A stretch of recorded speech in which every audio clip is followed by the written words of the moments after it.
De retour dans l'Africa Newsroom, notre plateau est toujours au complet avec nous nos invités. Monsieur Dossou Yovo, consultant politique de développement, et Monsieur Bell, consultant et auteur de Maîtriser les produits dérivés en partant de zéro. Et puis bien évidemment, on n'oublie pas notre éditorialiste Daouda Attal. Et tout de suite, c'est le dossier du jour.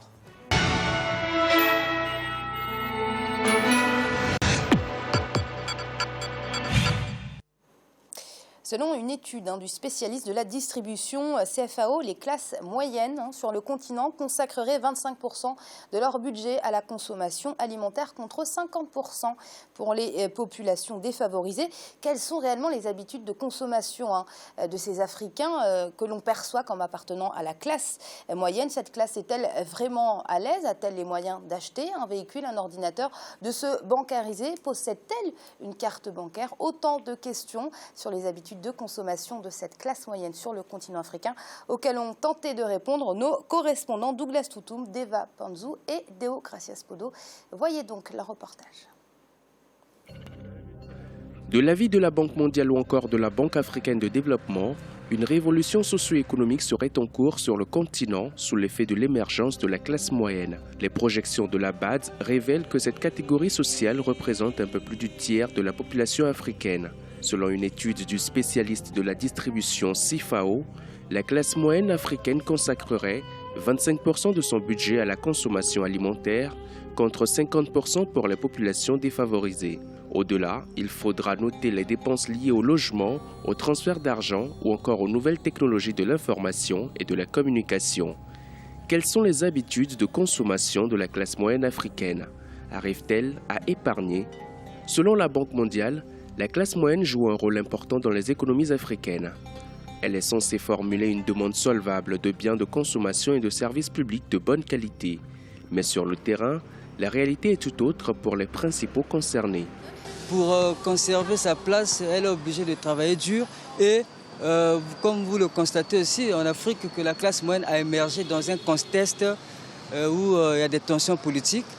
Voilà pourquoi cette classe-là n'est pas vraiment à l'aise. Elle est obligée de beaucoup travailler pour maintenir sa position.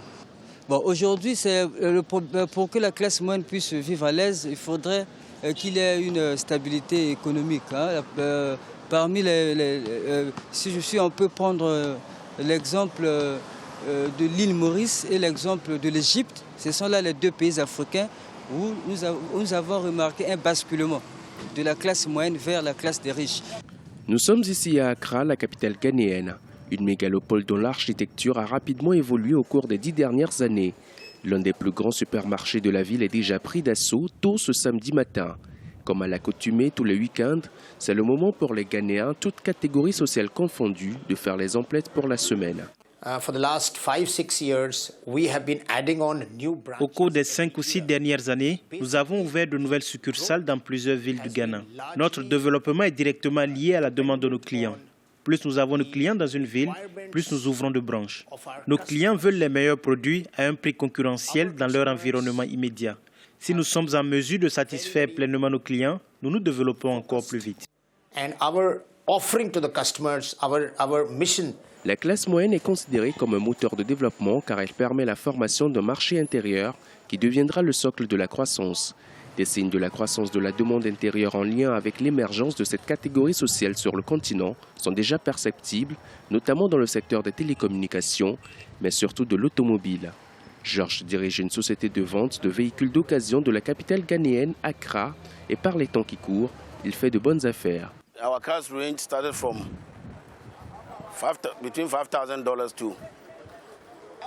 Les prix de nos voitures varient entre 5 000 et 14 000 $. Et ce ne sont pas les clients qui manquent. Il y a des voitures qui coûtent jusqu'à 40 000 $. Travailler 2 fois plus pour avoir 2 fois moins que la classe supérieure, c'est malheureusement la dure réalité de la classe moyenne africaine.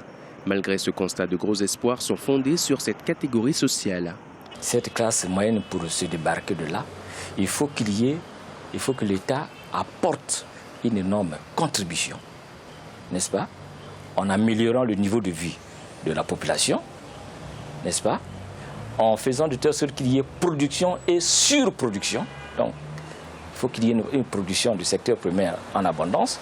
Selon les spécialistes, L'épargne demeure encore une notion occidentale pour beaucoup de pays africains. À ce jour, seulement 20 à 30% de la population africaine a accès au système bancaire formel, ce qui signifie que la majorité de la population se trouve exclue du système financier et de la possibilité d'épargner. Mais comment peut-on épargner dans la précarité? Pour pouvoir épargner, il faut être en mesure de produire et de reproduire en abondance. Et à partir de là, vous avez la possibilité de pouvoir épargner parce que vous mangez à votre faim, n'est-ce pas? Vous pouvez vous loger dans les conditions qu'il faut. Et à partir de là, il y a la possibilité de pouvoir épargner. Vous ne pouvez pas épargner étant donné que ça dépasse largement votre revenu. Depuis le début de la décennie, le continent africain a connu des changements considérables. Il bénéficie de l'émergence d'une nouvelle base de consommateurs et du développement de nouveaux secteurs d'activité, à savoir les télécommunications, l'industrie automobile, la distribution ou encore le secteur bancaire. Toutefois, il est encore trop tôt pour identifier une classe moyenne solide et prospère en Afrique. Aujourd'hui encore, près de 47% de la population d'Afrique subsaharienne vit sous le seuil de pauvreté, soit avec moins $1,25 par jour. Si cette classe moyenne est devenue une évidence en Asie ou encore en Amérique du Sud, en Afrique, Monsieur Bell, n'est-elle pas encore sous-jacente? Absolument. Ce qu'on observe déjà concernant cette étude qui a été réalisée par la BAD, qui estime à environ 200, enfin la population de la classe moyenne étant passée de 200 millions à 320 millions pendant de 2010, de 2000 à 2010, on voit que ces chiffres déjà ils sont remis en cause par les différents experts. On parle plutôt d'un chiffre avoisinant les 150 millions parce que la base de calcul effectivement compte dans la classe moyenne des personnes qui gagnent entre 2 et 22 $ par jour. On sait bien que 2 $ par jour, ça équivaut pour les pays de la zone franc CFA à peu près à 1000 francs CFA par jour, 30 000 francs CFA par mois. Clairement, ce n'est pas la classe moyenne. Donc effectivement, si on a des critères plus pertinents, on va tomber sur un chiffre d'environ 140 millions de personnes. Donc pour un continent qui compte 1 milliard 100 millions d'habitants, ça fait quand même, il y a encore du chemin à parcourir. Donc, mais les évolutions sont là et la tendance est extrêmement forte et on espère que justement elle va se poursuivre. Oui, justement, Monsieur Dosouyovo, la BAD a pris une approche numérique pour définir la classe moyenne. Elle a donc défini comme un foyer qui vivrait avec entre 2 et 20 $ par jour. N'est-il pas plus judicieux de dépasser justement cette appréciation des niveaux de revenus et de définir cette classe moyenne par ses habitudes de consommation et par ses spécificités? Oui, clairement. Je pense qu'on a un élément dans le sujet qu'il a effleuré rapidement. Une classe moyenne est constituée de gens qui sont capables de manger à leur faim et de s'offrir les services dont ils ont besoin. Et aujourd'hui, je ne suis pas sûr qu'aujourd'hui, en Afrique, de toute façon pour le cas général, parce qu'il y a certains pays qui vont faire l'exception forcément, mais de façon générale, très peu sont les gens qui sont capables de s'offrir des services de santé, des services d'éducation pour leurs enfants à des coûts raisonnables, des services d'accès à l'environnement dans des conditions décentes. Et donc, à partir de ce moment-là, on ne peut pas vraiment parler de classe moyenne. Alors, il y a un autre élément qu'il faut prendre en compte. On nous parle de 25% de la classe moyenne qui investit dans l'alimentaire, contre 50% des classes moins favorisées. Mais en fait, on parle en termes de revenus ou pas? Parce que les 25% de quelqu'un qui gagne, on va prendre un exemple simple, 15 000 francs, et 50% de quelqu'un qui gagne, on va dire, 7 000 francs. Vous voyez donc que les ratios ne sont pas les mêmes, on ne peut pas les quantifier de cette manière. Donc oui, on ne peut pas réduire uniquement la question de la classe moyenne à une question de revenus. C'est un ensemble, à mon sens. Et c'est ce que disait M. Bell tout à l'heure. C'est plus des foyers isolés qui existent et pour lesquels on ne peut qu'aspirer que ça se développe. Oui, Daouda, est-ce qu'on peut vraiment appartenir à la classe moyenne si on ne possède pas de véhicules, d'ordinateurs, de cartes bancaires? Et comme le disait notre invité, est-ce qu'on peut appartenir à la classe moyenne si on ne se soigne pas et si on ne scolarise pas ses enfants? Parce que c'est ça, appartenir à une classe moyenne qui émergerait.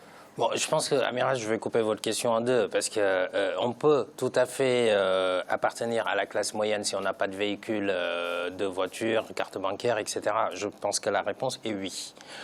Par contre, si on ne peut pas envoyer ses enfants à l'école, se soigner, bon, là, on n'est pas dans la classe moyenne. Je préfère voir les choses comme ça. Parce que finalement, ce qui est important, il n'y a pas de définition fixe de la classe moyenne. Qu'est-ce que la BAD a voulu nous faire croire? Moi, je pense, de mon point de vue, ce que la BAD a voulu nous faire comprendre, c'est que, et la BAD est allée sur le jeu des institutions financières internationales, moins $1 ou un peu plus de $2. Quand on a moins, on est dans l'extrême pauvreté. Quand on a plus de $2, en gros, on est plus pauvre. En gros, il y a l'extrême pauvreté et la pauvreté. En dessous entre $2 et $1, on est dans la pauvreté, en gros, et l'extrême pauvreté, moins $1, de manière résumée. Maintenant, donc, une fois qu'on a dépassé la barre des $2 jusqu'à $20, en gros, la BAD considère que on est dans la classe moyenne. Moi, je trouve que c'est quelque chose qui peut s'entendre, dans la mesure où, dans les économies occidentales, effectivement, on n'a pas les mêmes mesures. Donc, dans les économies occidentales, il faut pouvoir disposer d'un frigo, d'un véhicule, d'une machine à laver, d'un lave-vaisselle, etc., pour pouvoir faire partie de la classe moyenne. Mais c'est à nous de reposer le paradigme du développement en Afrique. C'est-à-dire qu'on a plus besoin des économistes du développement que des économistes au sens traditionnel du terme. Puisque ce qui est important, c'est que le niveau de vie n'est pas le même. Aujourd'hui, malgré qu'on nous dise que la plupart des Africains sont en dessous du seuil de pauvreté, vous allez au Sénégal, vous allez au Bénin, vous allez ailleurs, les gens mangent à leur faim. Personne n'est mort de faim. Donc, quelque part, j'ai envie de dire, il y a une forme de solidarité qui se fait également, qui serait l'équivalent de la sécurité sociale ici, ou de, je ne sais quoi, revenu minimum d'insertion, ou RSA, ou je ne sais pas quoi. Voilà, donc à un moment donné, c'est aux Africains aussi de repenser les choses et de venir avec notre propre paradigme du développement, parce que le développement, ce n'est pas juste un état de manque, le sous-développement. Il y a beaucoup de paramètres qui rentrent en compte. Et je terminerai, si vous permettez, très vite là-dessus. C'est-à-dire que l'Occident voudrait que la classe moyenne africaine lui serve, c'est-à-dire produire des véhicules, du matériel, etc., et vendre en Afrique. Mais nous, nos entreprises ne sont pas encore capables vraiment de fabriquer tout ça parce qu'on n'a pas des économies diversifiées. Donc, notre classe moyenne, c'est celle qui peut acheter des choses produites par nos entreprises locales. C'est un sujet qui vous a inspiré, Daouda. Ah, tout à fait. Monsieur Bell, justement, comment on favorise la croissance de cette classe moyenne? Bien sûr, en faisant des changements structurels. Par exemple, ce qu'on voit, on va peut-être l'aborder dans des pays de l'Afrique de l'Est qui ont abordé ce type d'évolution, passer par exemple d'une économie basée uniquement sur l'agriculture à une économie basée plus sur des services. C'est clairement l'avenir et c'est vers ça qu'il faudrait idéalement s'orienter, parce qu'on sait que le continent africain, c'est un continent en 2050, on s'attend à peu près, d'après les estimations, à 2 milliards et demi d'habitants sur le continent. C'est énorme.